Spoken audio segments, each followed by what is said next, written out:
Assalamualaikum warahmatullahi wabarakatuh. Arrawaba yelli mitigaru wata kalama isini qabadde dhufe sunilleen daqiiqaa dheeraa miti maalin jechuu keessan hin oolu gubbatti argaatan kuno waanuma argaatan kana waa'ee Google emailidha. Yeroo baay'ee namni hedduun waa'ee Google emailii kanaan rakkoo sanatti mataa ture. Takkaan immoo akka keessan gargaaru na gaafataa turanii. Kanaaf ammoo viidiyoo guutuulee waraabuu baadhu tartiibaan isin garsiisa. Garuu wanni isinitti dhamoo jiraate viidiyoon akkanaa kun na fayyada yoo jette viidiyoon akkanaa takkaan immoo viidiyoon wal fakkaataa wayii tasa dhufuu mala. Kanaafuu akka nan dabarre yoo hedduu taate kanaaf immoo follow godhadhu. Subscribe dhaqi YouTube illee subscribe godhi. Akka achumaan illee subscribe keellee guddate silleen immoo akka barnoonni akkanaa kun sin dabarre jechaadha. Kanaaf anaaf illee hamilee taate jechaadha. Akka anilleen hamilee godhee waan barnoota qabu waan nama fayyadu irratti qindaa'ee hojjedheetiin as ba'u jechaadha. Ani jajjabeessuun ati anaaf subscribe gochuun akka ani waan isin fayyadu tokko qabadhee dhufuun na taasisa malee waan biraa akka hojjetu na taasisa jechaadha. Hayyee kun akkuma magartaan kana Google nu dhufeera nama Google emailii gattu keessin ture. Kunoo isa kana fudhanna jechaadha. Isuma kana gattu.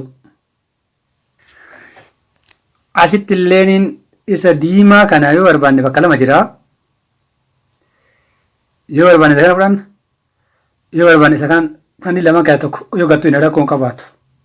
Martuuyyuu akkaataa itti bannu ni fida. Asitti kun emailii kiyya argatanii kun alaabaa Oromoo irra jiru jechaadha. Hayyee nama kontoo ejiteelee kana tokko jechaadha. Emailii kiyya arguu hin dandeetta waan ta'eef garuu isin kan irra maree kanan gartanii kanaafuu isa kana tuu qabdan jechaadha. Isa kana gattu bitanii gara fuuldura deemtu jecha inshaallah. Hayyee amma kunoo dhufnee jirraa amma telefoona dhufee akkuma isin hundi keessanuu beektanii dhufeetiin jirraa akkuma isin hundi keessanuu beektan isa kana fudhanna jechaadha. Isa kanaa miti. Isa gadhaanu kana fudhanna jechaadha.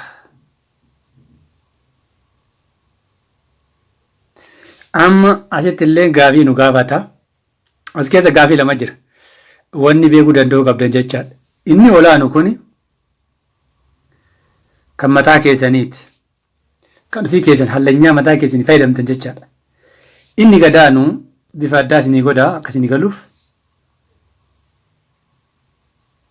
Inni gadaanu kun warra waa gurguraniif isaan fayyada warra onlaayinii gubbatti warra online shopping qaban jechaadha.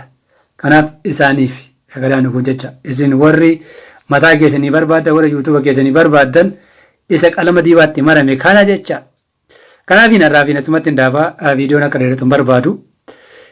Yoo wanni kun nu barbaada akka xumuraatti nu hojjedhu jettanii YouTube jedhanii subscribe gootanii like gootanii commentii kennin barreessitanii achi booda inshallah itti isin fufa jechaadha. Amma viidiyoon kun asitti dhaabatee jira. Akka yeroo biraa walitti deebinuuf nagaatti naa tura. Assalaamu alaikum warahmatullahi wabarakatuhu. Barnoonni kiyya kaarraa asirratti goolabama jechaadha. Kanaaf amma yeroo biraa walitti deebinuuf nagaan naa tura.